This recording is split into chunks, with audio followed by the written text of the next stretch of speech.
I called it Linux originally as a working name, and that was just because Linus, and the X has to be there. It's Unix. I mean, it's like a law.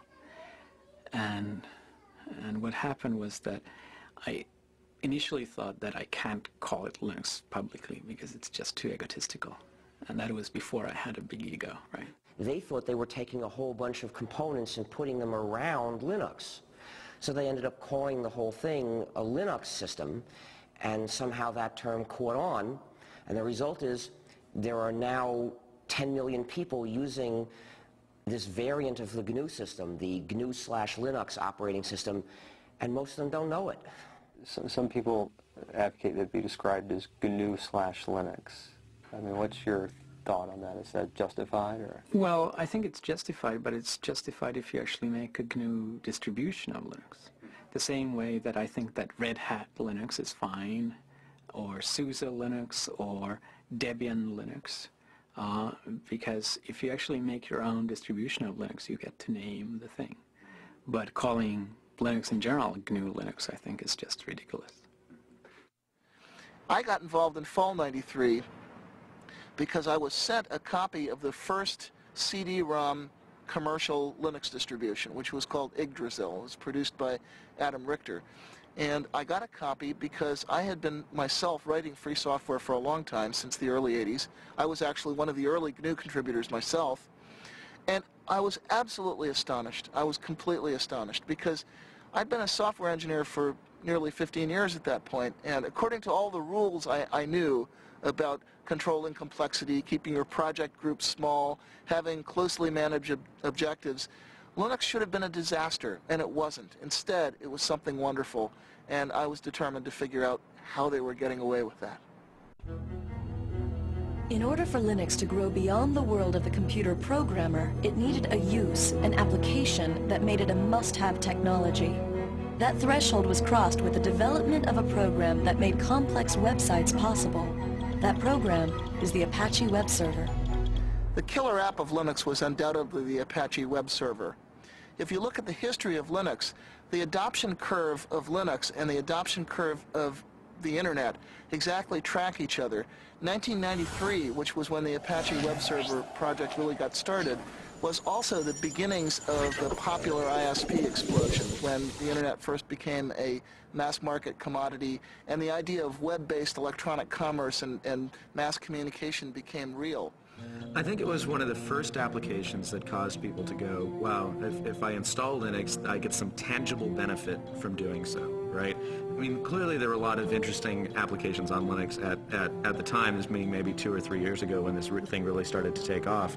But there wasn't a driving, you could almost say business case for someone to use Linux versus using NT until, I think, Apache. And a lot of the things that plugged into Apache and enhanced Apache. I mean, when you went to go out and build a server farm, it was much more cost-effective, real dollar terms, to build it on Linux and Apache than it was to build it on IIS and NT, even if it meant that you had to spend a little bit of money to train your staff to learn how to use that or to find people who were knowledgeable. But the good news was that that knowledge wasn't very expensive because there are all these college students out there who have been using Linux for a long time and were very familiar with it. If you look at the trend curves in web servers, Apache has steadily been gaining in market share ever since. It's up to something like 66% now. It's steadily clobbered all of the closed source competition. And that's because it's more reliable, it's more flexible, it's more extensible. It does what webmasters actually need. And the combination of Apache and Linux found its way into a great many commercial shops. Essentially, Apache became the application that motivated internet service providers and e-commerce companies to choose Linux over Microsoft's Windows. It would probably run best on Linux and on FreeBSD, and the reason is the communities around those operating systems are also the communities that contribute the most back to Apache, right? And they were also the operating systems that internet service providers started using very heavily as well. And internet service providers really liked Apache because it allowed them to do a lot of different things that some of the commercial web servers didn't, such as the ability to host more than one website on a single box, which clearly if you're an ISP and you have 40,000 users and they all want their own website is going to be pretty important to you. One of the key factors in the growth of Linux was the creation of companies that specialized in the distribution and support of the operating system itself. Among these companies, Red Hat Software is the best known. Red Hat started as a product of Mark Ewing. While he was working at IBM, he wanted a little better Linux distribution. He started playing around. Found out he spent more time maintaining his Linux distribution than he did working on his new project. So he sort of started the distribution itself. He met up with Bob Young, who at the time was running a company called ACC Bookstore, which was a mail-order PC Unix catalog. And Bob kind of knew he wanted something, more his own to market rather than reselling other people's products. And he was fairly good at marketing, and Mark knew he needed some marketing help because he was fairly good at the technical parts, so they kind of got together. I started working with Red Hat in May of 1995, basically right out of NC State, along with Eric Trowan, who me and him combined make up employees number 4 and 5.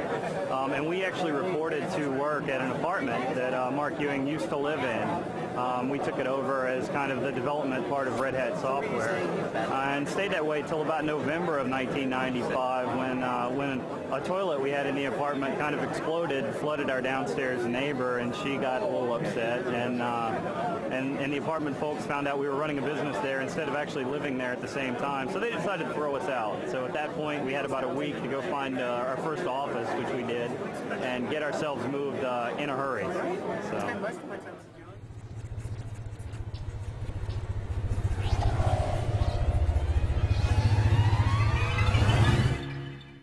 We started going in, again, 95 or so to the venture capital firms, saying, there's something happening here. There's a great business opportunity to build the next Sun for open source. Well, the venture capitalists looked at this and said, gee, you're selling systems, the software's free, this is kind of scary. We're not sure that we want to put money in. And by the way, we funded other systems companies, and it hasn't really panned out. We're scared. I came to the U.S. about 3 years ago, and the reason really was that I'd been spending like 6 or 7 years at Helsinki University and decided that it was time to see the real world and not just university life. Especially this area had a lot of the most interesting work being done. So I just decided that let's try to move halfway across the world and give this a try, and it's turned out pretty well. Do you see this as temporary or long-term? Well, we saw it as temporary at first, and I think it's certainly looking like it's turning long-term.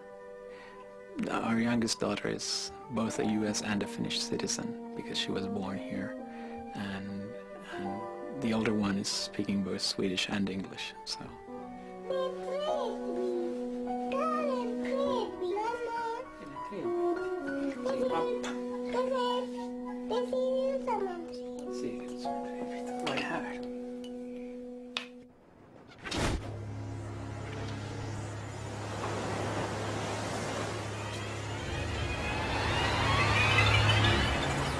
The next major event was one that I had a direct hand in. I wrote a paper called The Cathedral and the Bazaar, which was my observations, my anthropological analysis of what it was that made the open source world work. We didn't call it that then. We're still using the term free software primarily. So it was my observation of what made the free software world work and why we were able to produce extremely high quality software in spite of constantly violating all of the standard rules of software engineering. In that paper, I was setting up a contrast between two different styles of development, two opposed styles of development. One, which is the conventional closed development style, which I called the cathedral style. In that one, you have tight specification of objectives, small project groups which are run in a fairly hierarchical, authoritarian manner, and you have long release intervals. On the other hand, what I identified as happening in the Linux world was a much more peer-to-peer, decentralized market or bazaar-like style, in which you have very short release intervals and constant solicitation of feedback from people who are formally outside the project, a very intense peer review process. And the startling thing was that the more I looked at this, the more it seemed that trading away all the supposed advantages of conventional closed development, for that one single advantage of massive independent peer review, actually see